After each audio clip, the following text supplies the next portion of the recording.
And now from Studio B, here's Devlin. Good evening. I'm honored to be here, honored to be with you, honored to be working with so many talented people who are ready to give you their best. And we're hoping that you'll bring your best to the table as well, with your best questions, your best comments. And we're going to get started here. As we will start, and you'll kind of get the feeling of the program, we're going to start with rants and raves. Ann's rants and raves. Some of the things that really bug you have probably bugged me. And some of the things that you think, why doesn't anybody ever talk about the good stuff? Well, we're going to talk about Ann's raves, things that are wonderful going on around town that don't get a lot of notice or publicity. Now, we'll probably start with a couple of rants and a couple of raves, but tonight I'd like to focus on just one rant, and that is a story that you have probably read about today. You probably heard that 16 United States soldiers died in a helicopter that was shot down in Iraq yesterday. And you may also have heard that one of those soldiers, Sergeant Ernest Bucklew, was returning home to our area for his mother's funeral. The family's out in Fayette County. His mother died last week, and he was on that chopper to come home to bury her. And as I was reading on the websites and papers today, I read something that really bothered me, and that was, it speaks to the fundamental contract that the military makes with parents. Our country asks mothers and fathers to send their sons and daughters off to war. We ask them first to go into military service, and then we say we will take care of them to the best of our ability when they go off to war. In this case, Sergeant Bucklew went off to war. His mother died, and he was returning home. He died trying. But didn't he deserve to come all the way home?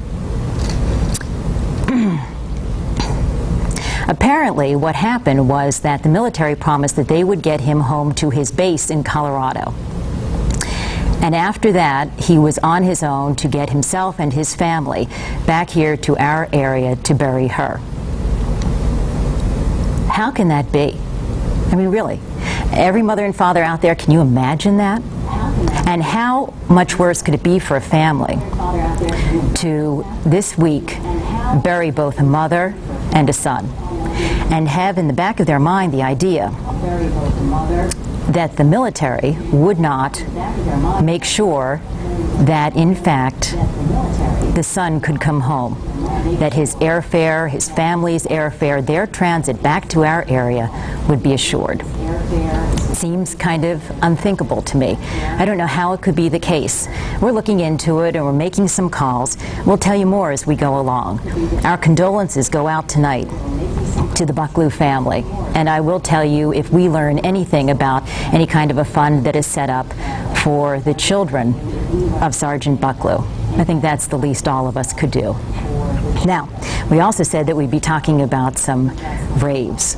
And here is one that is really a public service. Now, I'm not selling hardware tonight. This is an emergency beacon. Yesterday I happened to be in Homestead and I ran into Mayor Betty Esper, and she gave me one of these and told me that the Weed and Seed program there hands them out to senior citizens and to other people. And when we hear about these stories of emergencies and the terrible stories about when every minute counts or seconds count and somebody puts in an emergency call to 911 and then the firefighters or the police officers can't find the house. The number might be hard to recognize from out on the street. Lighting may be poor. How about this? Now, these may be distributed in your own community, and if they aren't, maybe you could find them in a hardware store. I just think it's such a terrific idea. I've never heard of it before. This is called an emergency beacon light, and it's put out by Beacon Technology, appropriately named company, right? And here's the deal. When you go out on your front porch, you usually have a light, right? Well, you take out the ordinary light bulb and you put in one of these lights, and it functions just like an ordinary outdoor light until there's an emergency, in which case, instead of just flipping on the light, what you do is you go to the light switch and you blink it twice, okay? You flip the switch twice, and this turns into an emergency beacon so that the police car coming down the street to respond to the call, the firefighters coming down the street to respond to the call, can easily find the house because it stands out from all others in the night. I think this is a great idea. Again, if you live in Homestead, they're distributing this through the Weed and Seed program. If you live in other communities, it might be a great idea for you to contact your police, your firefighters, and find out if you couldn't start your own program to get these distributed in your neighborhood. And I'll give you, actually, there's a phone number on here to the corporation, 800-449-6537. Maybe these are available in your local home store. I don't know. I've never seen them before. But I can tell you that I think it's impressive but simple technology that we can all do if we can screw in a light bulb.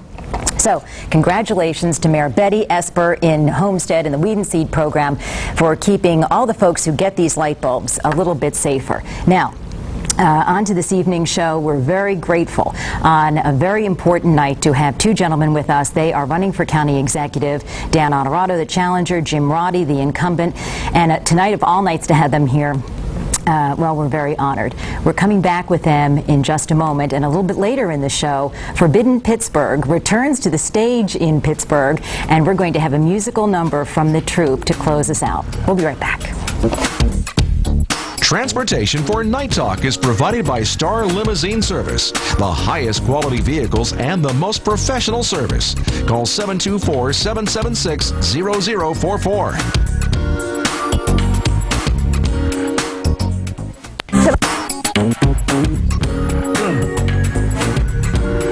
Democratic challenger for county executive Dan Honorato joining us. And I have to say, I'm going to say this again and again, so grateful that you're here this evening and really honored.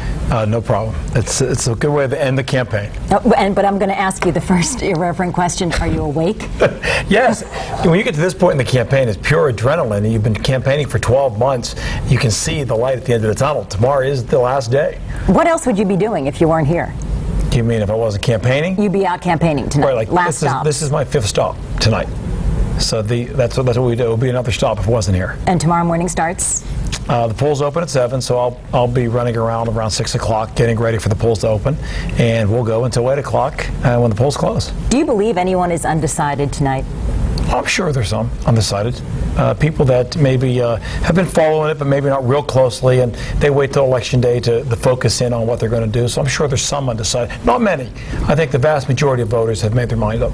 My theory is that if anyone is undecided tonight, it's pocketbook issues that matter to them. Taxes, assessments. What would you say to them? That's one of the big issues in this campaign. There's two big issues. The reassessments, Jim and I disagree on them. They've triggered a $25 million backdoor tax increase. There's been 2 of them. The second one should not have gone forward. The first one was court-ordered. The second one, even county council, 9 Democrats and 6 Republicans voted against moving forward. Jim wanted to go forward. I didn't want to go forward. I think that it disrupted the investment we made in the first one, and it caused a very large tax increase, not just for the county, but school districts and municipalities. We have to fix it. We have to give that money back. We have to give the windfall back, and that's part of my platform. The other issue is economic development, and instead of reshuffling retail establishments all over the county, to focus in on infrastructure, water, sewer lines, roads, on the thousands of acres at the airport and the 1,500 acres of old industrial sites, then look at manufacturing, light manufacturing, biotech, high-tech, real industries that pay a real wage, not retail. Okay, let me take you back to assessments, though. So in plain terms, because a lot of people find, kind of mucky and miry to be talking about assessments, what would you do for a homeowner if you got elected? Well, first of all, we're going to give a tax cut of 10% and give back the windfall. You have to do that. Why? First of all, I believe we're in violation of the 5% windfall, and you have to give back anything over to 5%. But we also have to do it to remain competitive. If you look at what residential areas are thriving in Western Pennsylvania, they're all on the border of Allegheny County. It's Cranberry, Penn Township, Peters, Cecil, all over the border, because we can't compete on a real estate side. We have to get our real estate taxes lower. We got to make sure we put in some safeguards when the next reassessment rolls around, which is 2006. Make sure that the senior citizen tax relief applies across the board, the homestead exemption. Make sure that the hearings are out in the neighborhoods at night and on weekends. So there's a lot of things that can be done to improve the system, but the bottom line here is to lower the property taxes. How are you going to make up that money if you give it back? Well, first of all, we collected the money. So we have $24 million more than we did 2 years ago. But you're also going to have to streamline the cost of government. And we spelled out 4 or 5 or 6 line items where you can do this. We duplicate several public purchasing departments in Allegheny County. The Canes, we have one at the county side. That should be all under one roof. Sharing purchases. You can save millions of dollars by the bulk purchasing and the economies of scales by purchasing together. Looking at budgeted positions that aren't filled and not filling those positions. Using attrition to downsize the government. Looking at health benefits and all the employees that work for the human service side of the budget, which is $700 million. A lot of employees, and they buy health care individually with these contracted agencies. Pulling that together and using the economy of scales to get a lower cost on health care. These are the types of ideas that we have to bring together so that we lower the cost of government and be able to give the break back to the taxpayer. Is fiscal reality forcing you to sound so much like a Republican? No, I think that fiscal... I'm saying people at home will be, God, it sounds like a Republican. Well, my background as a CPA, as a lawyer, I think drives me in this direction. And I'm also a taxpayer. I'm a homeowner. I have a mortgage. I'm almost a homeowner. And I watch what happened to my taxes. I think people realize what's happening. These are pocketbook issues. I don't think these are Republicans or Democratic issues. I'm a taxpayer who thinks the taxes are too high. I think government should be streamlined. The government, we're spending $55 million more today than we did 4 years ago, and taxes are up $25 million. We've got to reverse that. I don't think that has a party affiliation. I think it really is a philosophy on individuals that are running for office. What do you think Jim Roddy has done wrong that has hurt the county most of all? Well, where we disagree is the second reassessment. I don't think we should have gone forward, and I think it was a mistake for Jim to challenge the county council who tried to block it because of triggering the tax increase. The first reassessment triggered 90,000 appeals. There were 40,000 people still waiting for a hearing when we did the second reassessment. There were 27,000 people that already had their hearing, and one had it overturned within 2 months because of the second reassessments. It really disrupted the system, and I think that was a mistake that we shouldn't have done. Do you come with baggage from your time with the city, especially when right now the city is virtually under attack, not just fiscally, but in public opinion? Well, I've been attacked on that for the last 2 months by my opponent, and I haven't been on city council for 4 years. I left in '99. I've been the county controller for the last 4 years. But the problems are long and hard. But when I was there, I was one of 9, strong mayor form of government, and I could show you report after report where I identified the problems with the city. I also can show you a report from Wall Street, the Standard & Poor's, that shows in my 8 years, from 92 through 99, the structural deficit went down $35 million, and that for the 4 years after I left, it went just the opposite way. The chart, it went through the roof again. City Council last year passed a budget with a $60 million hole in it, hoping that the state would bail it out. I never would have supported a budget like that. So when I say I passed 8 balanced budgets, which are required by law, that means they were balanced, that you had enough cash and enough revenue to pay your expenditures. They didn't do that last year. But did you see this coming? Oh, you did, and you said that you sounded warnings. Well, no, there are a couple of. There was a structural deficit that we showed the warning, and we also worked for 8 years to reduce that structural deficit. And in the 8-year period, again, Standard & Poor's even said that the structural deficit is moving in the right direction. It's getting smaller, but the last 4 years have been a disaster in the city. And so we lay that disaster at the feet of the current administration. I mean, they have to deal with the fiscal problems right now.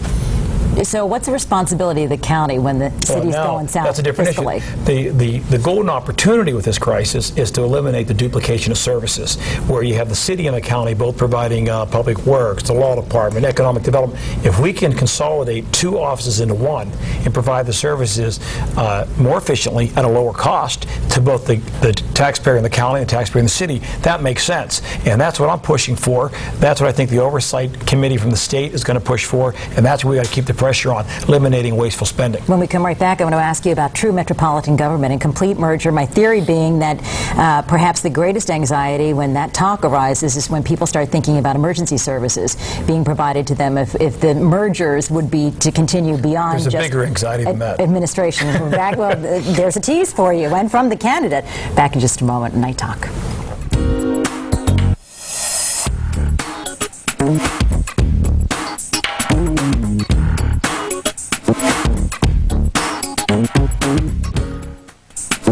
Powerful feeling. All right, so now what does Dan Honorado think about mergers in the county, when we talk about so many municipalities, so many school districts, so many emergency services and duplication there, where would you start?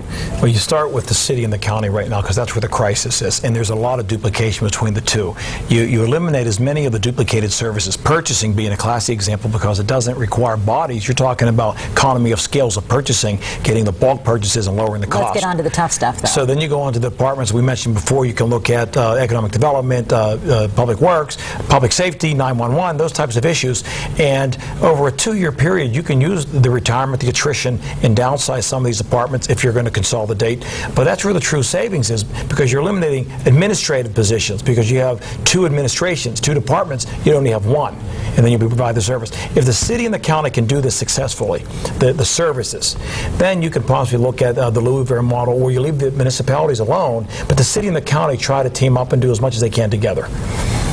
Emergency services. I think that is the big sticking point, where people would think, my call's not going to my local police department. If I have an emergency, I'm going to go into some major 911 dispatch center. I'll get lost. Well, first of all, the county right now and the city are talking about possibly merging in 05, a full-blown merger of 911. There are also 4 other regions that have 911. So a lot of municipalities are already sharing 911 centers, regional centers. The question is, how many do we need? Do you want to back up? Do you need 2 backups? So they're already sharing. We don't have 130 911s. We're already in regions. So the mentality of sharing is out there. It's a matter of how far you want to go with it and what makes sense economically. How on board is Mayor Murphy? Well, I think there's been some struggle between the county and the city over the last couple of years, but that's the beauty of this crisis right now. If the state provides the oversight committee and they have the power to put the pressure on, that's where we keep the pressure. Make the mergers of the duplicated services a priority before you talk about anything else. That's critical, and that's going to provide the leverage. Metropolitan Police Force? No, I think local police forces make sense. We have a county... All of them? No, Rebecca, we have 129 municipalities. That's too many. But there's a lot of them that are actually very good on their own right now. The answer is somewhere in between. The county has a police department that provides assistance to all the municipalities, probably with the exception of the city. But they provide detective work, investigative work when there's a crime. So they're already starting to share services that way. We have some municipalities outside the city that probably can't even afford 1 police officer. They're broke, they're small. So there has to be some type of sharing of public safety services. We have communities right now that actually contract out police services to municipalities around them. So it's happening. We're getting there. The question is finding what's the right fit for Allegheny County. Eileen is standing by on the phone. Eileen, go ahead with your call.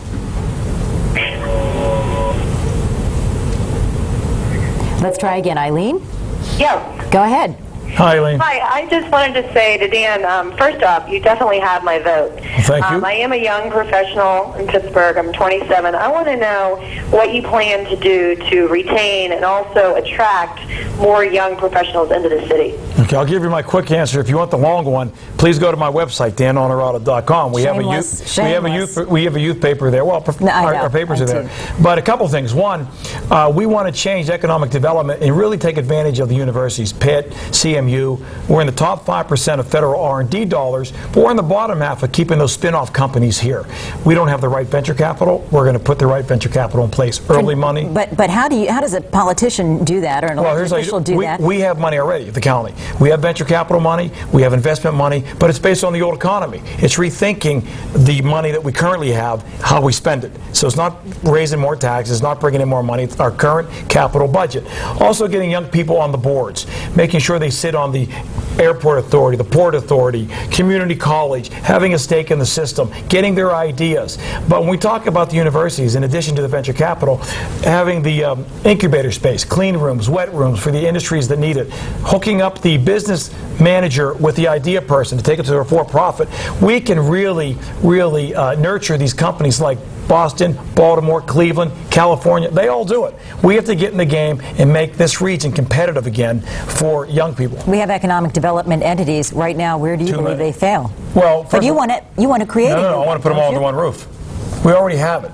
Allegheny County has a Department of Economic Development. Right. PRA. has their own department. The Allegheny Conference. There's so many economic development departments. That's not healthy for this region. We got to coordinate it better so that when somebody wants to either expand here or relocate, it's one-stop shop. They make one phone call to Allegheny County. They don't go to 7 or 8 hearing boards or zoning boards of adjustments or planning commissions. They come to one. We'll put it together, make it as easy as possible, as business-friendly as possible. Okay. Moving on. Susan, standing by on the phone line. Susan, welcome. Welcome. Hi, Susan. Mr. Honorati, you speak about property tax assessments, and you was talking about the borderline between Pittsburgh, Allegheny County, Cranberry. Yes. But actually, I'm speaking in regards to my aunt, who's a senior citizen. Her children are all grown, yet she fought her assessment a couple of years ago, and we can't understand why. She had to go down again this year because they raised her up to $64,000, or she's put down to $40,000. But the situation here is the school tax and the city real estate, which are, I believe, 4-point-some millage. Okay, and so your bottom line question then is, appreciating the particulars of the case, I think that's tough to address right now. Your bottom line question is what? I think her point was the school taxes are really the big burden, which is true. 65% of the tax bill is the schools. But you have to remember, our reassessment, the county's reassessment, triggered the tax on all of them. That's why I was against the second reassessment. The school tax, the municipal tax, the county tax, they're all based on that number. So when you did this, if the school district, the municipality, the county didn't appropriately roll back their rates, they took these windfalls. And they took these windfalls, which were tax increases. And people that are in their home on fixed income, they're not protected. We have a senior citizen protection plan. You get a 25% discount if you're a certain age, certain income. It only applies to the county. 43 school districts in Allegheny County, none of them have the plan. That's why they're getting crushed. My proposal is to make Harrisburg automatically apply it across the board. If you qualify, it applies to all your taxes, school, municipal, and county. Same with the homestead exemption. Right now it doesn't, and there is no protection. And how do you make up that money? Well, the county is reimbursed on our side because of the windfall. So we're giving it back through the homestead exemption, through the senior citizen tax relief. Everyone that took the windfall at the school district level and at the municipal level, they got to give it back that way. You can give it back one of 3 ways. Cut the rate, give senior citizen tax relief, give a homestead exemption. And a combination of the 3 is the best way to go. But they shouldn't be allowed to take an automatic tax increase just because we're reassessing. That is wrong. Any regrets about this campaign? No. I'm glad I entered the race. As you know, I'm walking away from the Comptroller's office. I did not seek re-election. I'm glad I entered it. It's been a great debate. We've had plenty of them. Jim and I have debated probably about 30 times. But I've enjoyed the debate. I'm glad it's coming to an end. But it's been a great year. What do you think of him, of Jim Roddy? We're standing right over here. Jim's right here. I think Jim and I have a mutual respect for each other. I think, as I said before, he came in when the government was new and he got it up and running. I think we just have different philosophies on where the county should be going, and that's why we're having a race. And give me a sense of who you are as a man tonight, seeking such a big and important job for our region in a troubled time. I'm 42 years old, born and raised on the north side. I still live here. CPA, a law background, worked several years as a CPA, several years as a lawyer, spent 8 years on city council, 4 years as county controller. I have 3 kids, 12, 10, 6. My wife and I live probably 4 miles from here, and I'm excited about being a public servant. Obviously, if I lose tomorrow, I go back to the private sector. If I win, I get to implement some of the ideas we talked about for Allegheny County. And beyond county executive ambitions, if you would get elected? This is all about tomorrow. I've never even thought about beyond that. If I'm successful tomorrow, I got 4 years to deal with some tough issues, and I look forward to dealing with them. Well, one of the tough things is that I like you both, and I think an awful lot of people do in Allegheny County. And the whole campaign, in that sense, has been interesting to watch and painful at times by turn. Thank you so much again. I'm honored that you're here. All the best to both of you. Good luck to you and your show. Oh, thank you so much. All the best to you for joining us this evening. We're grateful that you're with us. And coming up, Jim Roddy answers some of what Dan has said, and also we have lots of questions for him. We invite yours as well. Please join us on the phone lines. This is Night Talk.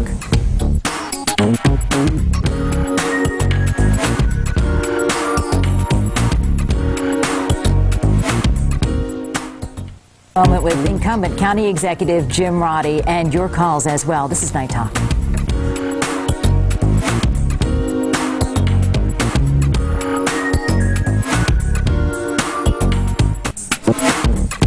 Incumbent County Executive Jim Roddy joining us. So here you sit tonight, and you have taken a lot of hard questions, a lot of attacks for your record.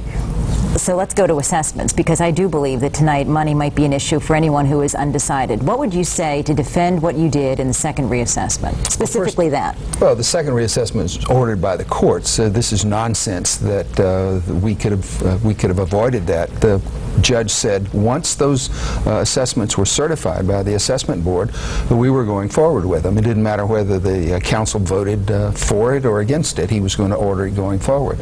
So we had to do that. And had to do the second assessment. Yes, and actually we've had 3 independent studies of the second assessment, including an independent study by the Post-Gazette. All of them have said that the 2002 were better than the 2001. They've all said that they were better assessments. This is a campaign rhetoric to try to take advantage of the fact that we had not had a reassessment in 33 years. Naturally, it's going to go up. People were living in homes that were vastly underassessed. Let me tell you what the State Tax Stabilization Board said about Allegheny County's tax assessment plan. They gave it a rating in 1999 between 1 and 100. It was 19.9. It was less than 20% accurate. Today, that's the same board, the Tax Stabilization Board of the state, says that it's 97.5% correct. We still have mistakes, and we've got to correct them. We have mistakes at the upper end and the lower end.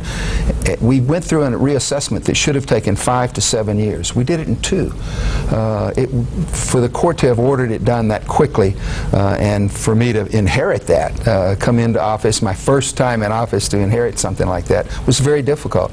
But I'm not a politician, unlike my my opponent, who's a nice young man, but he's a career politician. He talks about his time in the private sector, but he started running for office when he was 30 years old. I came not because I was a politician. I've had a successful career. I wanted to fix the problems, and I said I'd make tough decisions. Not necessarily popular. I could have stepped away and said, oh, this is terrible, we shouldn't do this. It would have cost the county $35 million if we had not gone forward with the second assessment. And therefore, I did what was right.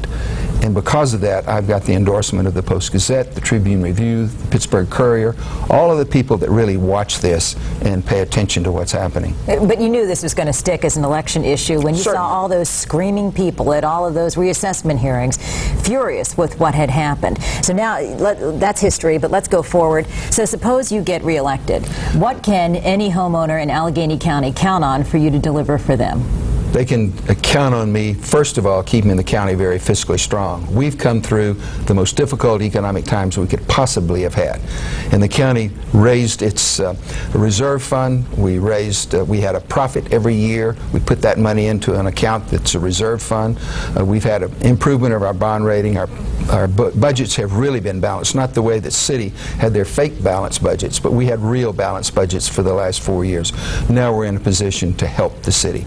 But on assessments, we're going to hire more assessors, we're going to have them certified, and we're going to get all of the bugs out of the present system, and everyone will have an assessment bill. They will have a bill that they can appeal, and that will be finished before they ever have to pay. So we're now in a triennial system that we do it once every 3 years rather than every year, and it will be fixed. What are you going to do about taxes? We've got to lower taxes, particularly school taxes. We've got to find a way. My opponent's plan... But some people are going to say, well, why didn't you? You've been in office. I can't lower school taxes. That's not within the power of the county executive. The county taxes have been lower. Everyone is paying a lower county tax today than they were 2 years ago. So we've lowered it twice. It lowered it by about 9.7%. And another $10 million is coming in 2004, the budget that I just submitted. But we've got to get school taxes under control. So you're saying it's more at the local level than it's not so much a county issue. County taxes should not be an issue in this campaign for voters? Certainly not. Not county taxes. They're low. The problem is the millage charged by schools and the disparity. We have schools like Fox Chapel. 1 mill of tax in Fox Chapel will deliver $3,225,000. 1 mill of tax in Duquesne will produce $75,000. And yet we are funding the schools, both schools, under property taxes. The schools in Duquesne are failing. The schools in Fox Chapel are just fine. We have schools debating whether or not to have real turf or astroturf on their football fields, and schools that don't have books, and computers. That has to change, and it has to change through state law. Why do you think people are finding areas to the north, areas to the east more desirable than living in Allegheny County? That's not really, that's a myth that everyone pushes during an election time.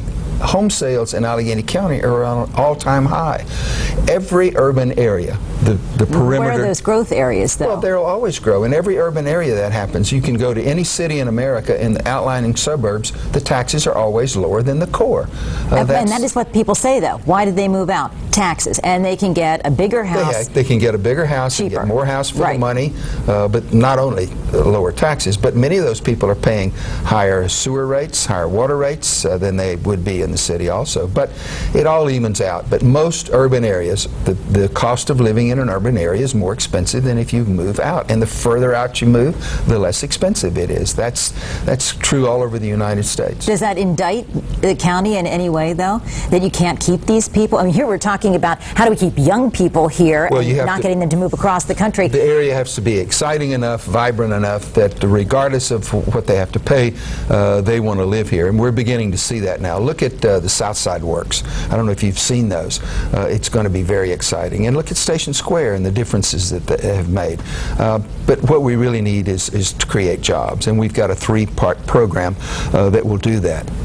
We've added jobs in the last 4 years at a time when it was very difficult to do that.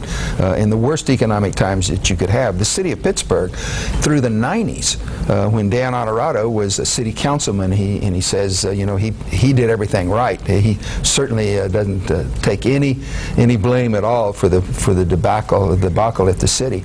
But Dan was there when they lost 24,000 jobs during the 90s, when the rest of the country was booming. Dan was there when they ran up a $58 million deficit at the city. All right, but on the other hand, here you sit here saying, look, I've come through hard times with you, and I've kept the faith and carried on with the mission, and I want to be reelected. 9/11, economic downturn, tough times. And the county is stronger than any government around. But so I'm saying there are times and there are corporate decisions that are made that are uncontrollable, right? True. So is it, I guess I'm asking, how much responsibility is it with any elected official when a company decides to up and leave? I mean, we're in the middle of the U.S. Airways thing, and I want to talk about that. No public official creates jobs. We simply create the atmosphere and the infrastructure that lets the private sector create jobs. But the we U.S. can do better? Pardon? We can do better in Allegheny County? We can do better. You can always improve. We're doing things now at the airport, and we have been for the last couple of years, that are allowing the private sector to create jobs. The Airside Business Park is a huge success. Stand by. Coming back, U.S. Air. When we return on Night Talk, your call's welcome.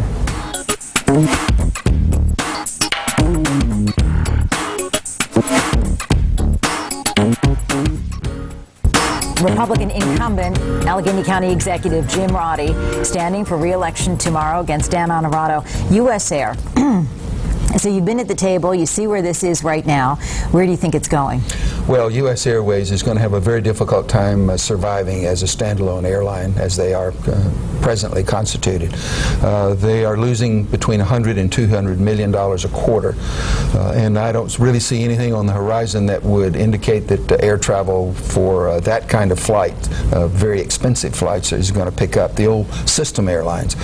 So they need to merge with someone, and I think everything that they're doing now is trying to position themselves for a merger. So if they don't make it, we won't have a hub, and if they merge, we don't know whether we'll have a hub or not. So we really have to work to bring other airlines in, and that's what we're doing. And so what could happen first here? A negotiated settlement with us or a merger with them? I think U.S. Airways will be here at least another year, so I don't think they're going anywhere. I don't think they have anywhere to go.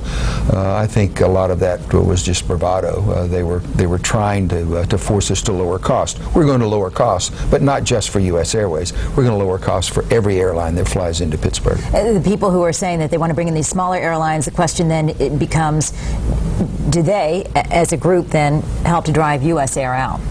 Well, I don't think that you can keep the low-cost airlines out. If you look at what's happened to U.S. Airways in Boston, JetBlue has moved in. You look at Philadelphia, now Southwest Airline has moved in. They're going to have about 40 flights a day out of Philadelphia. So the discount airlines have moved in here. ATA, AirTran, America West. Southwest will probably be here within a year or so. And now we've got a project called Rome. They don't even have a name of the airline. They're talking about 115 flights a day. So there will be discount airlines here. And we will lose probably the ability to fly to those 110 non-stop destinations that we have now. But we might have 40 or 50 non-stop destinations. Does that hurt, though? Does it hurt even the reputation of the region and what you can offer to corporate leaders who will be coming in and looking at the region and saying, how big are you, how efficient are you, how easily is transit in and out? San Diego doesn't have a hub. It hasn't hurt them. I admit their weather's a little nicer than ours. And what do you do about the jobs? Well, the jobs will be, that's the difficult part, and that's why we're still at the table, and that's why we're trying to do everything we can to keep U.S. Airways here as long as we can.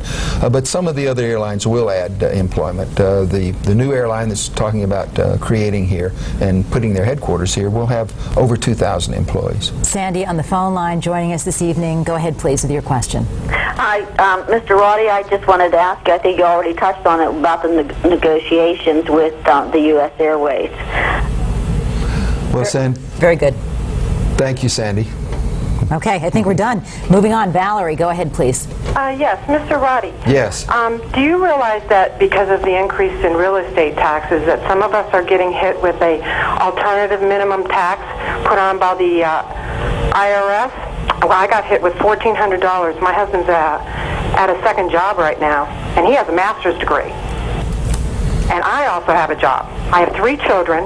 I've lived in this house since 1987, and we've decided to leave. Okay, hold on. And you live in Allegheny County, correct? We're going to actually leave the state because... Are you in Allegheny County now? Oh, yeah. Okay. We're in Whitehall. All right. You know, the most livable community and the most livable city. All right. Stand by, Valerie. Thank you. Let's get an answer. Well, how much is your house assessed for right now, Valerie? Well, we bought it in 1987 for $69,000. Well, we put new roof, new windows. Okay, go. If you were going to sell... You fix your house, and so you get taxed. All right, but if you're going to sell it, I think Jim's asking... If you're going to sell the house today, what would you get for it? Probably $150,000. And what is it assessed for? That's what it was assessed at. Well, you know, it should be assessed at its value. And the problem is not the assessment. The problem is the millage. Well, excuse me, my neighbor is retired 35 years. She's selling her stuff so she could feed her face. I mean, this is bad. I mean, you don't realize hold on. No, there are other people. I was at the bank today. No, Valerie, we've got to stay focused here. Yeah. So are you contending that your assessment should be dramatically lower than what you could get if you went ahead and sold the house? Well, there is something wrong with the way the taxes are done in this county, because I cannot deduct your county taxes. Valerie, your county tax has been lowered twice. The problem is the millage. And it's the same thing that my opponent said in the earlier segment. We've got to get the schools to lower their millage. Well, I was at the bank and another woman got hit with it for $24,000. All right, got to wrap you, Valerie. I know there are a lot of people who have issues, and if Jim gets reelected, we'll have him back as fast as possible to take some more of these questions. That's one of the problems. A lot of people are mad because their assessment went up, but if it's the value that they could sell their home for, that's what the assessment should be. The problem is the millage, and the schools have taken advantage of that and raised their millage when they shouldn't have done that. They should have done exactly what we've done at the county, and that's lower the millage. What I would propose is that there be a state law, and we change so that every school district has to vote to raise millage or to have a new bond issue. Many states do that. New Jersey, Maryland, Ohio. There's no evidence that that's hurt their schools. As a matter of fact, their test scores are better than ours. What do you think of Dan Honorado? And I got to say, I've known you a long time. You're an elegant guy. And as I said, I like both of you so very much. But when I got this mailer, I thought, from Jim Roddy? Well, we needed... Of all people. The problem is that Dan really didn't have any kind of a record, and no one remembered that he was on the city council, and we needed to remind people that he was a part of the disaster that happened at the city of Pittsburgh. He's a part of the disaster from the row offices. And yeah, but unflattering photos, Tom Flaherty, Tom Murphy, I mean, so you kick a guy when he's down. Now, if you were there with this kind of a face, how would you feel about it? I'm just saying... What, Tom Flaherty? If you knew the things... What, can't take a good picture? Yeah, and the lies that Tom Flaherty has been out there circulating about you? Of course. Tom Flaherty is the worst kind of politician. I mean, he is everything bad that we think about when we think about politics. And there's nothing wrong with the Democratic Party. The Democratic Party is a proud party with great tradition and great heritage. It's the leadership in Pittsburgh that really needs to be changed. Dan Honorato is a nice young man, and I think he would really make a good mayor of Pittsburgh in 2 years, or maybe in 4 years, a great county executive. Do you think Mayor Murphy ought to be replaced? I don't think Tom can run again. I think that his stewardship of mismanaging the finances of the city and passing a budget that was blatantly, actually illegal, with $60 million of phantom money, really he has to be accountable for that. And I like Tom. I think he's a decent person, but that was wrong. Any regrets about this campaign on your part? About what you did, anything you said? No, it's a tough campaign. Dan attacked my record from the first day. The very first day that he announced, he began attacking my record. And it's a good record. It's a record that anyone would be proud of with the fiscal restraint and the fiscal responsibility that we presented. I'm sorry, because I'm interrupting you just because I want to get a sense of the man question in. All right. Who are you? To people who don't know you that well, you've got like 15, 20 seconds. Tell them who you are. I'm the person that I hope the people will want to negotiate with U.S. Airways to bring row office reform, to help the city of Pittsburgh the way they need to be helped, and to keep the county strong. I'm not a politician. I am someone that had a successful business career. I brought business sense and business discipline to county government. In 4 more years, we're going to set a standard of how this county can be governed. Good night. Good luck tomorrow, as I wish to Dan all the best. And again, we're honored that you're with us this evening. And we're happy that you're here. Thank you. Congratulations. Thank you. We'll be back in just a moment. Forbidden Pittsburgh with a little irreverent musical number coming your way.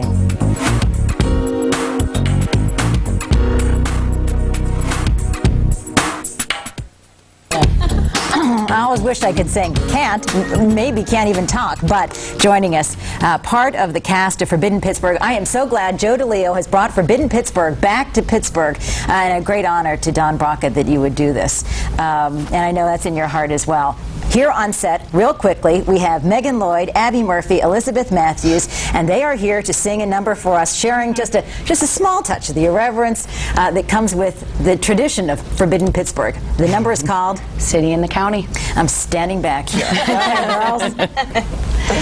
Oh my God, I am so tired of all the political drama. So am all I. the fighting. You got dangling chads. Tom Murphy, Jack Wagner, Dan Honorato, Jim Roddy. Hey, that Rodney took a Lentner tour bus to Atlantic City with my grandma. Nuh-uh, get out. He did. Guardians, guys, that Dan Honorato, he called my cell phone 2 times. Get out! No way! So hot, just like that Ashton Kutcher from MTV. Yeah. Kinda. It's too bad the city's the one that got punked. Oh, you know what I think? What?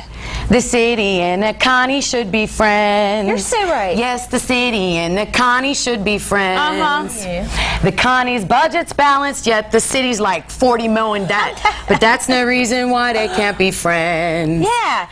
Everybody here should stick together. Everybody here should find a way. When the politicians don't watch out, then everybody here will move away. Like the Butler County. Yeah. Just look at what Murphy brought here to the city.